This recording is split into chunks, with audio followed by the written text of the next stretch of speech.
ప్రస్తుతం Jubilee Hills by elections వారైతే నడుస్తూ ఉన్న పరిస్థితి కనబడతా ఉంది. ప్రచారం చేస్తూ ఉన్నారు. ఈ నేపథ్యంలో మనం ఇక్కడికి రావడం జరిగింది, రహమత్ నగర్ రావడం జరిగింది. ఇక్కడ బూత్ ఎమ్మెల్యే అనిల్ గారు అయితే ఉన్నారు, మాట్లాడించే ప్రయత్నం అయితే చేద్దాము. మరి ఏ విధంగా ప్రచారంలో ముందుకెళ్తా ఉన్నారు, ఇప్పటికే అనేక విధాలుగా ఇరు పక్షాలు కేసులు పెట్టుకుంటున్న పరిస్థితి కనబడతా ఉంది. వీటన్నిటిని ఎలా చూస్తూ ఉన్నారో తెలుసుకునే ప్రయత్నం చేద్దాం.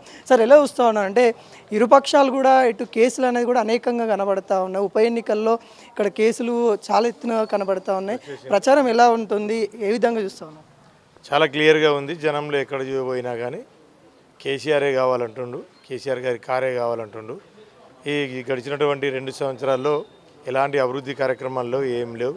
వాళ్ళు ఇస్తాన్న పెన్షన్లు పెంచలే, కళ్యాణ లక్ష్మి లేదు, మహాలక్ష్మి లేవు, ఏం లేదని చెప్తా ఉన్నారు. కాబట్టి ఖచ్చితంగా మాగంటి గోపీనాథ్ అన్న ఏదైతే చేసినటువంటి అభివృద్ధి కార్యక్రమాలు వాళ్ళు జనమే గుర్తు చేస్తూ ఉన్నారు. ఖచ్చితంగా కారుకే వేస్తాం, మాగంటి సునీతమ్మనే గెలిపిస్తామని చెప్పేసి చాలా కరగండిగా చెప్తున్నారు. కొన్ని సర్వేలు బీఆర్ఎస్ చెప్తా ఉన్నారు, కానీ అవి బోగస్ సర్వేస్, కావాలని ఈ విధంగా చేస్తూ ఉన్నారు అన్నట్టు కూడా ప్రచారం జరుగుతూ ఉంది. ఎట్లా వస్తున్నారు ఆ సర్వేలను, ఎలా వస్తూ ఉన్నారు, మళ్ళీ వాళ్ళ ఆపోజిషన్ వాళ్ళు ఎలిగేషన్స్ ఎలా వస్తూ ఉన్నారు?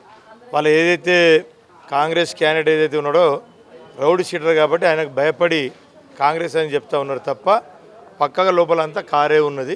బయట చెప్పడం మాత్రం కాంగ్రెస్ అంటున్నారు, లోపల మొత్తం కారే ఉన్నది.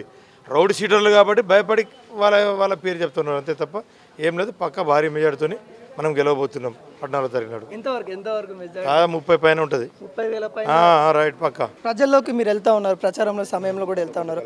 ఏమని చెప్తా ఉన్నారు వాళ్ళు? కాంగ్రెస్ పార్టీ ఇచ్చిన హామీలు కావచ్చు, లేకుంటే ఎటువంటి స్పందన వస్తూ ఉంది? అదే కదా, మేము వాళ్ళే చెప్తున్నారు, జనమే చెప్తా ఉన్నారు. వాళ్ళు చెప్పినటువంటి ఒక హామీలు కూడా లేవు. ఇచ్చినటువంటి ఒక ఏదైతే బస్సు, ఉచిత బస్సు ఉందో మహిళలకు ఇచ్చి పురుషులకేమో డబ్బులు వసూలు చేస్తూ ఉన్నారు మగవాళ్ళకు. కాబట్టి ఏం లేదు, పక్క కారెక్కేద్దాం, మాగంటి సునీతమ్మని గెలిపిద్దామని చెప్తున్నారు.